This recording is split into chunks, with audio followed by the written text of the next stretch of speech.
And the third column, it is called new actions. What are the new actions you can take to change the results? So let me give you an example. Every time I work with business owners, I work with entrepreneurs, many business owners always blame these group of people. They always blame their staff. Isn't it true? They always blame their employees. They say, Adam, my business can be better if I got better employees. My business can be more successful if I got better employees. They say, Adam, my competitor, they got better staff. Why can't I get better staff? Why are my staff so lazy? And they blame the staff. They say my staff are lazy. When I first hire them, they are motivated, but after a while they become lazy. How many of you find this to be true sometimes? That some of your staff are lazy? Any of you? Staff are lazy? Okay? Or they say, my staff, they are not motivated. Or they are not proactive. They are reactive. Okay? Let me ask you a question. As long as we blame our staff, will our business change? As long as we blame our staff, will our business change? Our business will never change. Right? Because if we blame our staff, remember then our staff are controlling our business. We are not controlling our business. So if we want to change our business, we need to take charge. We need to take responsibility. So as a boss, we must ask ourselves, how are we creating the situation? Why are my staff lazy? Why are they not motivated? How am I creating it? What are the decisions I'm making? What are the actions I'm taking that's creating this problem? So for example, how could a boss take charge? The boss would say, maybe they are lazy because I did not hire the right staff, right? I did not recruit the right staff. So maybe it's because of the way you recruit your staff. During the interview, you did not ask the right questions. You did not select the right person. Or it could be you selected the right person, but you did not do enough training. You did not train them. And that's why they do not perform. That's why they become lazy. Or it could be because you hire the right staff. You train them, but they are not motivated. Why? Because of the wrong way you pay them. The compensation. Let me give you an example, like in Singapore. In Singapore, I've got about 24 trainers, teachers. Yeah. Now, most of my competitors, they pay their teachers fixed pay. You know fixed pay? So they pay a fixed pay of, for example, they pay maybe fixed pay of 2,000 US dollars, fixed pay. So they work more, 2,000. They work less, 2,000. So what do? They work less. But my company is different. My company, I pay my trainers low fixed pay. I pay my trainers about $500.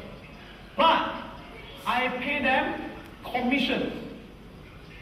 I pay them commissions, I pay them training fees. So the more hours they train, the more they teach, the more money they get. They teach more, they earn more. They teach less, they earn less. And how much can they make? Unlimited. If they are a good trainer, they get a lot of customers, they can earn a lot of money. For example, in my business, I'm the chairman in my company, right? I'm the chairman. But do you know some of my trainers, some of my teachers, they can earn more than me? Yes. If they train more hours, if they teach more, they can earn more than me. My trainers can also earn more than my CEO. So the way I do my business is very fair. We pay based on performance. We pay based on result. The person who gets the most result will get paid the most. So everyone is motivated. So that makes a difference. So the moment I take responsibility, I am creating the situation. Then I can take new actions. I can begin to do new actions. I can change the way I recruit people. Where I carefully select the right people to join my company. I won't choose anyone. I only choose people who do more than expected. I only choose people who are proactive. And when I hire people, I make sure what do I do? I do a lot of training. I train them to have the right mindset, to have the right skill set. And I make sure I pay them. So the more they work, the more money they earn. Right? So right now, how many of you have had a business partner before? How many of you have had a business partner before? Okay. How many of you have had a bad business partner before? How many of you have had a business partner who cheated you before? How many of you had a business partner who cheated you before? Oh, so many of you. You know what? So did I. No. So did I. Okay? And I give an example. What happened was about 6 years ago, I've got this man who is a very good interior designer. He designs houses. Very good interior designer. And he's quite old. He's about 60 years old. And he's actually one of the top interior designers in Asia. He designed many of the banks, many of the hotels. And he read about me in the newspapers. So one day he called me up and he said, you know, Adam, I'm a very good designer, but I'm bankrupt. I've got no money, bankrupt. And he explained, he said, because last time my company, I built it to very successful. But then he told me, he said, my wife, take my money and run away with my director. Right? So they cheated me, and that's why now I've got no money. I said, Adam, I'm a very good designer. And I said, Adam, if you are my partner, we can make millions of dollars. Right? And he did the calculation for me, and he projected. He said, Adam, if we start the business, you put in the money, I will be the designer. Okay? And we can make so much money. And he showed me all the money we can make. Few $100,000, few million US dollars. So when I look at the money, I go, my eyes open. I'm very excited. I say, wow, okay. So I put in the money. I put in about $500,000 into the business. Do I know anything about interior design business? Nothing. But I thought it's okay. He's the interior designer. Let him run everything. So I don't look at the bank. I don't look at the business. He run everything. And so the business was running. And every month he called me. He said, Adam, business very good. We closed the sales.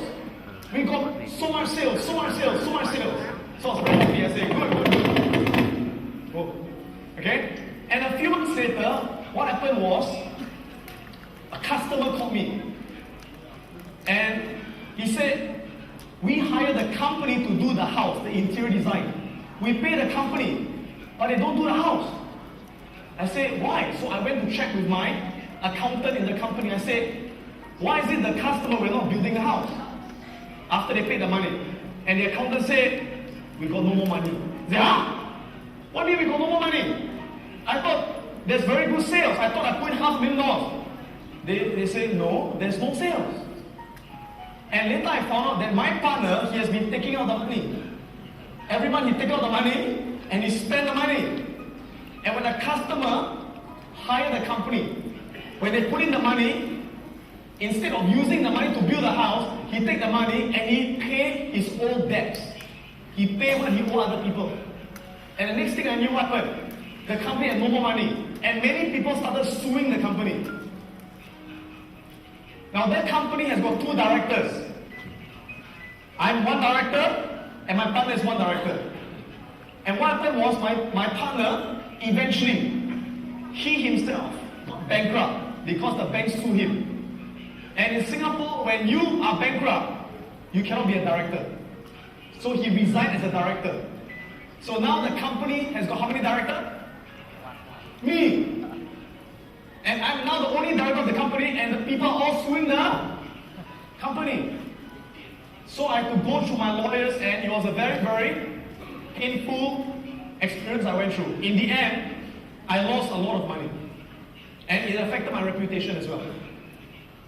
And after that, what happened? I said at first, it's not my fault. It's because of the partner is dishonest.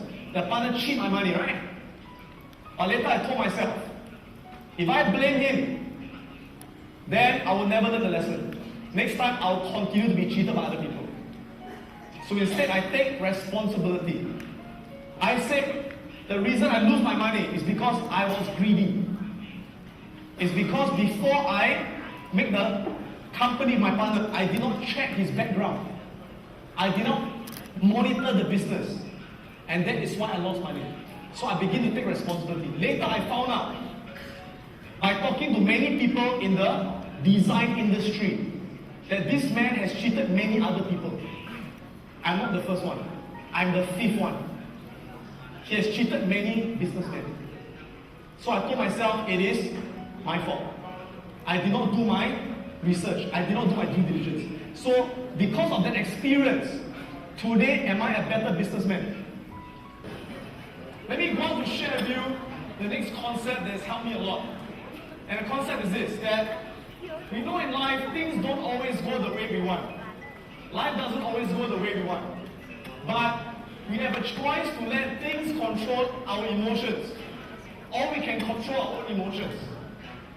And there's a formula I'd like to share with you, which is this. And the formula goes E plus R equals to O. Right? And what does this mean?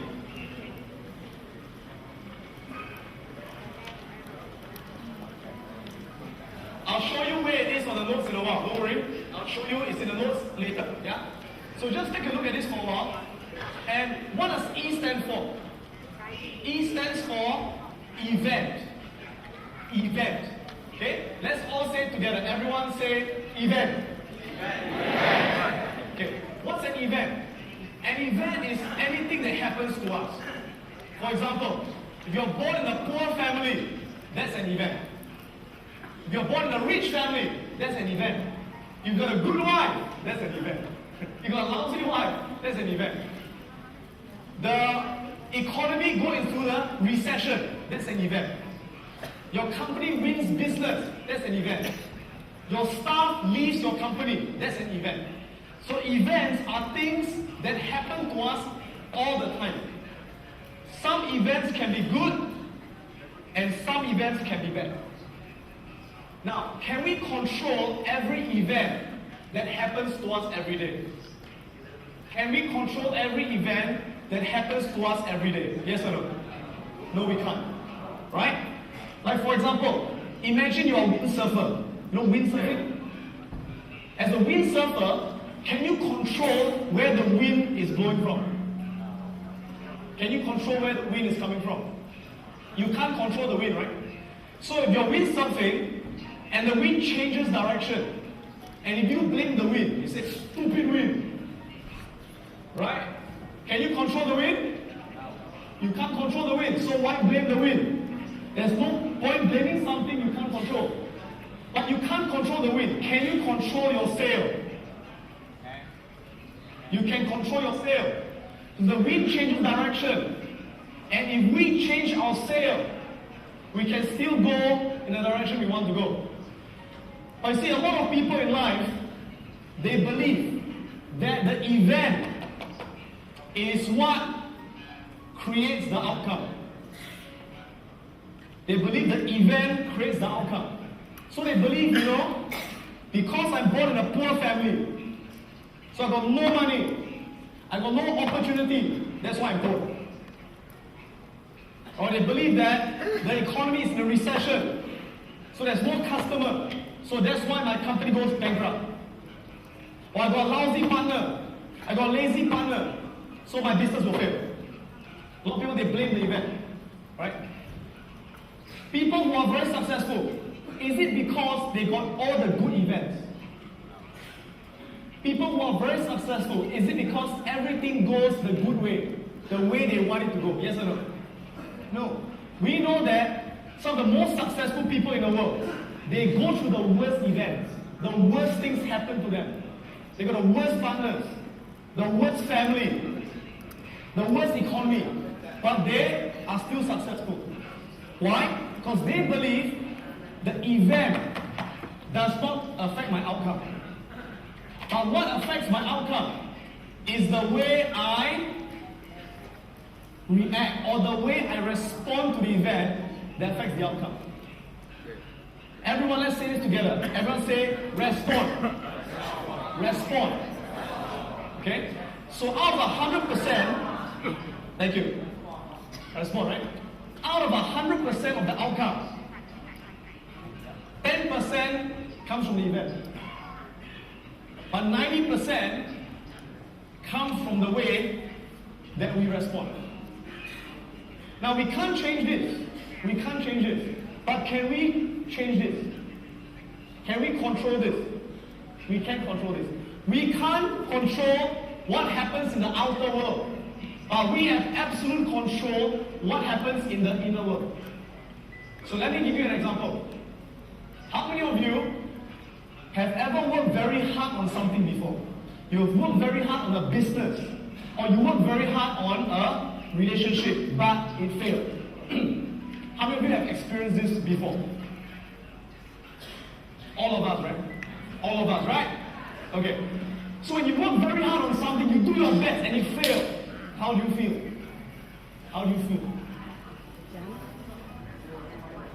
You feel angry? You feel disappointed? Do you feel happy? Do you feel motivated? Do you feel like giving up? Now, do we all feel the same thing?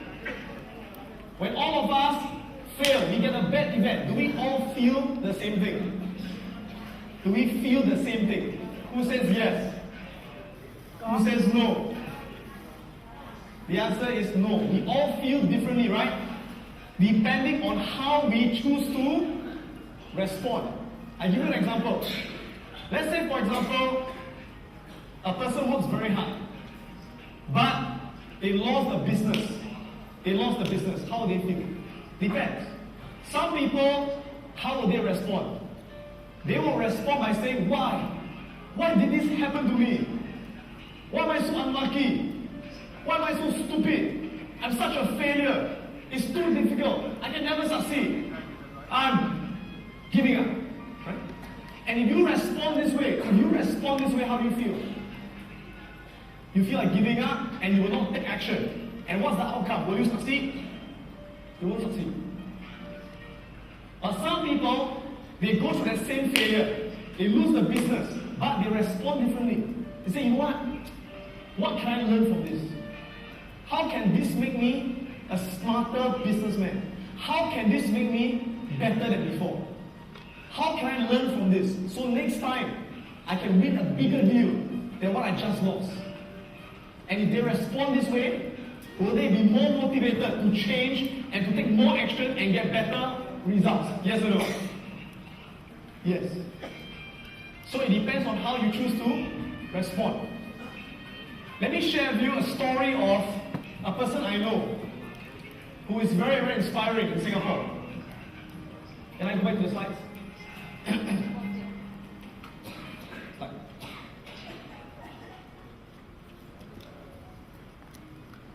Okay. Let me tell you the story of this person. This person was featured on the front page of the newspaper in Singapore, and his name, he's the man in the center. He's the man in the center over here. This man, over here, the center. His name is Mr. Lim Yao Tong. And what happened was this man, many years ago, in his late 20s, when he was about 20 to 30 years old in Singapore, he started a company called Emporium. And he worked very hard to build this company, Emporium, and it became one of the biggest shopping centers in Singapore. Right? One of the most famous shopping centers in Singapore. So last time, every time someone wants to buy something, they go to Emporium. Very famous. So he was a multi-millionaire. He was a successful businessman. But what happened? In the 1980s, as you know, Asia went into a very bad recession.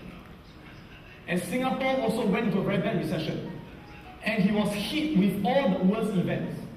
Singapore went into recession, and many competitors from Japan, from America, from London, they came to Singapore. New shopping centers came. And his company did not change fast enough.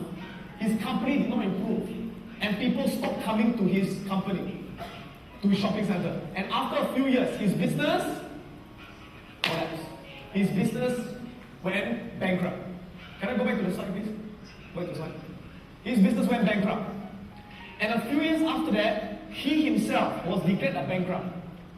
He was declared a bankrupt, lost everything. And he was declared a bankrupt at the age of 72 years old. 72. Now, guess how much money he owed the bank? You know how much he owed the bank? He owed the bank about 60 million US dollars. He was 60 million US dollars in debt at 72 years old. Now, let me ask all of you a question. Imagine if you are 72 years old and you went bankrupt and you owed 60 million US. How will you respond? Most people, they'll say what? It's over. I'm too old. I'll never make it back. God, why do you do this to me? Why? Right? And they'll respond by saying what? I'd rather die. And they take the gun. But the amazing thing was this guy, Mr. Lim Yao Tong. Go ahead to the slide again, please. This guy, Mr. Lim Yao Tong. Okay?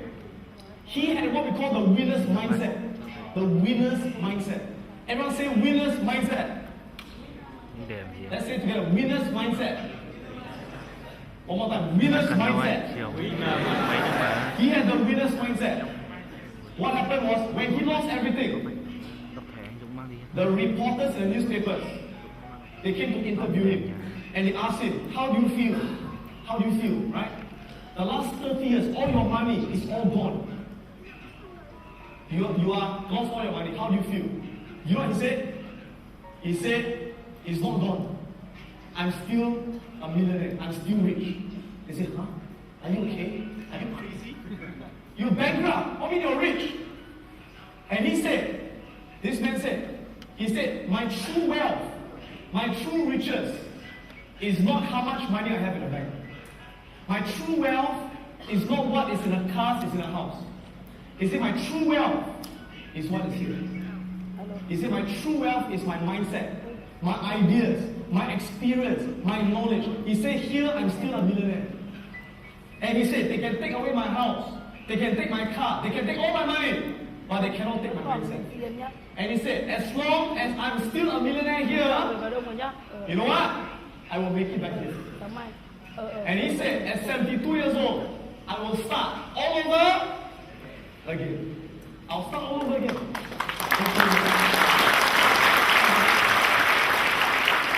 And start from zero. Does he start from zero?